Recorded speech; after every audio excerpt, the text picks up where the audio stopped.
Hi, David. Thank you for your time today. We have David Adams with us from Urban Assembly, CEO of Urban Assembly. David, can you share with us what is Urban Assembly exactly? Panjay, that's a great question. So the Urban Assembly is a nonprofit, and what we do is we identify problems in public education, and we develop scalable tools to address them. That's So wonderful. there are 22 schools that are Urban Assembly designed, and these are schools like the Urban Assembly Maker Academy, the Urban Assembly School for Media Studies, Urban Assembly Harbor School. And essentially, we look at three areas. We look at instructional quality, we look at post-secondary readiness, and then we look at career-connected learning. And we think about how do we identify problems and then scale solutions across these three areas. Wonderful. So you're doing great, impactful work. How does it feel to be a leader doing such impactful work? Well, Pendra, I got to say, there's nothing that gets me more excited than getting up in the morning and solving problems. That's wonderful. I think leadership is about solving problems, and I'm very blessed that the problems that I solve can support our whole community. So we have about 9,000 students at the Urban Assembly, Great. 22 schools, as I said before. And every day I think about how can I make this experience better for our 9,000 kids and the schools that we support across the country. So very blessed to be in the position and very blessed to be problem solving problems. Great. I read years back in a book that the moment you get a spring reaction in the parking lot of your job, that's the job you should be. And it looks like that's the job you have. Well, I got to say, we're in New York City, so there's not that many parking lots. But certainly when I get off the subway and I know that I'm going to the office, or when I'm going to a school, talking to a principal or talking to a young person, I know that the work that we're doing is going to outlive us, outlive me, and make an impact on public education. That's great. That's great. Why did you select this field? What made you select this field? Well, I like to think of education as being society's clearest investment in ourselves. Right. Our children are our future selves. And so when we do well in education, we do well in our society, and we do well in our community. But there are problems, there are challenges in our public education system. Yes. In the Urban Assembly, we exist to solve those problems. We exist to innovate within public education. Great. We exist to move from our schools to all schools. And so I knew once I saw what the Urban Assembly did, our mission to support economic and social mobility. I knew this was a place that we could solve problems and scale solutions. And from that day, I had a pep in my step that you were just talking about. Wonderful. David, what do you do to keep yourself updated? Like, what if you could suggest some learning and development courses for leaders already in the game? Well, one of the things, Panjay, that we got to really pay attention to when we're leading is staying up to date with what's going out in the world, right? So for me, I'm a reader. My most recent version of this, though, has been watching YouTube videos. Oh, wonderful. I got to say, I must have watched at least 6 or 7 hours of YouTube on just AI. How does it work? Great. How do transformers work? What are the capabilities? What are the different systems? So I try to keep myself up to date with the new capabilities. And I try to think to myself, well, how can I use this to solve problems in public education? Wonderful. I myself listen to a lot of TED Talks, so I do that on YouTube too. I appreciate that as Great. well. I think great people do great things. I love it. David, can you share with us a challenge situation you have to deal with in your team? So you have some great performers, some mediocre performers, and some below average performers. How do you deal with situations like these? Benja, that's a great question. Any leader needs to think about how to lead. And in order to do that, you really need to think about what is motivating your team to be the best version of themselves. So when I lead, I kind of think about it like acting. I kind of have to find in myself what that person needs to be successful. In the same way a great actor finds within themselves what they need to play a part. Some people need to be motivated through energy. Some people need to be motivated through a great paycheck. Some people need to be motivated through mission. So part of the leader's journey is to know your followers who you're leading. And make sure you have a good sense of what motivates them to get to the next step and improve outcomes for your organization. So basically knowing your people, what exactly motivates him is the key. It's the key, but most folks don't just come out and tell you. No, they don't. You have to pay attention to really pick up on that, right? Exactly. So I think that's part of the leader's challenge. Great, great. I think you're doing the right thing. Thank you. Absolutely. David, can you share with us? There's so much hype about EQ these days, Sure. emotional quotient, emotional intelligence. Yeah. How is it perceived as? Well, let's think about it. Talk about emotional intelligence. We talk about 4 skills. Mhm. Talk about recognizing emotions, understanding emotions, labeling emotions, expressing emotions, and then regulating emotions. Mhm. Right? These are some of the foundational skills that allow for interpersonal problem solving and intrapersonal problem solving. Mhm.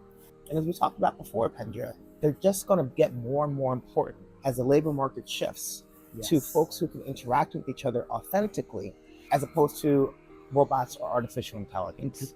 I'm talking about things like nursing. I'm talking about things like teaching. I'm talking about authentic interactions that are based in who you are and who I am. So we know, for example, self-regulation skills are a great predictor for academic outcomes in schools. And we know that emotional awareness is a great predictor for mentally thriving. Correct.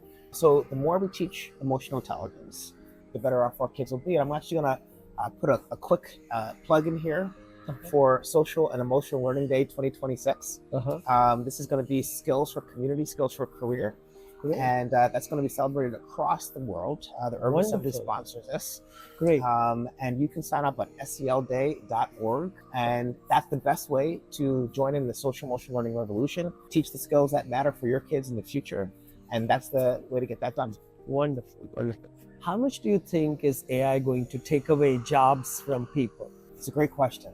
And look, I could sit here and give you a prediction, and I would probably be wrong. What I will say is the kinds of capabilities that AI is bringing to bear on the labor market has never been seen before. I read this report recently that there's a 0.9 correlation, or one of the strongest correlations you'll ever have, at the quality of prompting that you're putting into your AI LLM or large language model, and the quality of response that it's putting out. Now, this seems kind of obvious, but what it's telling us is that the most powerful users of AI are the folks with the best thinking, the best question parameters, the folks who have the clearest way of organizing information. It's kind of like the opposite of GIGO, garbage in, garbage out. It's like great things in, great things out, right? So on the knowledge market side, folks who use AI well will still be competitive, because to the extent that AI is putting out output, the output is sensitive to the quality of the input that it received. We also have some good evidence that use of AI lowers the floor of performance. So your lower performers with AI tend to do better. Great. That's a very good way of looking at it. Yeah, good research on tutoring. Exactly. Great. Said that low-skilled tutors paired with AI will do great. Now that's going to do 2 things. It's going to put pressure on high-skilled tutors' wages, Right. and it's going to make more folks have more access to tutoring because it will take less skill to tutor. Correct. I'll say one last thing as we're thinking about this. We're thinking about Uber, right? The technological innovation that shifted taxis was not the matching system, it was GPS. It took taxi driving from a skilled profession, you needed to know the streets and avenues of New York City, to something that anybody could do because GPS guided you. Exactly. And I want us to think about the strengths and challenges of that approach. It created a lot more opportunity for folks to get where they wanted to go, lowered the price of transportation. But for a time, particularly in New York City, bankrupted hundreds of people, and almost bankrupted hundreds of thousands who were taxi drivers. So while I can't make a prediction around where AI will be exposed and what professions will be exposed, what I can say is that as a society, we need to be very, very intentional about managing that exposure and its impact on regular people making wages and doing work. So we shouldn't really fear it. Is that what, if I sum it up, we shouldn't fear AI as such? I think that we need to understand it. I think that folks who are not using AI to solve problems will fall behind quickly. I think any new technology makes folks feel uncomfortable. But AI really gives us the power to access some really deep thinking at the power of our fingertips. Right. So what I will say, this is the prediction. Those who do not use AI will certainly fall behind in our economy. And those who are more fluent and proficient with it will be more successful. Great. What do you think should organizations do to prepare for the Gen Z, workforce that's slowly going to be coming in? What, as an organization, what should they do different? Boy, isn't that a great question? I've read a lot of things about Gen Z. Uh-huh. Everything from work-life balance to their willingness to be in person Yes. versus work remotely. I would ask, what should Gen Z do to be employable? Okay. I think the labor market is going to go up, it's going to go down. True. I think folks have certainly made decisions around how much in-person work is necessary.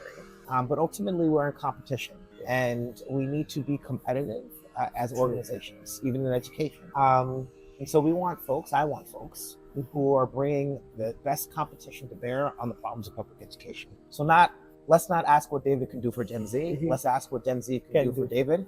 Great. And we can move from there. I love that. David, you're doing some amazing work at Urban Assembly, and especially with this SEL Day. Yes. I would like more and more people to sign up for this. And thank you for being part of our Inspirational Leaders series. And appreciate all your time, David. Thank you so much. Thank you so much. Cheers. Thank you.